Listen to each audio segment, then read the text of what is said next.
In this video, I want to share with you how you can delete your YouTube channel completely and permanently. So you have your channel, you've just opened it and you're on the home page. On the videos, you can see all your videos over here.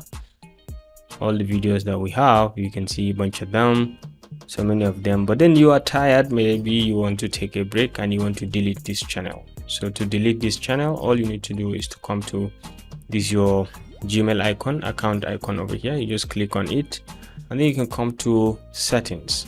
Okay, you come to settings and you can come all the way down to advanced settings and you can come down to delete channel. Okay, so deleting this channel, this YouTube channel, won't close your Google account. So your Google account will remain, but the channel will be deleted from this place. So you just click on this and your channel is going to be deleted. You just follow the process and it's gone.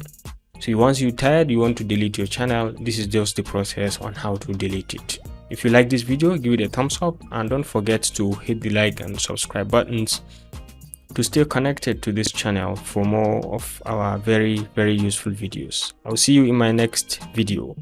Bye.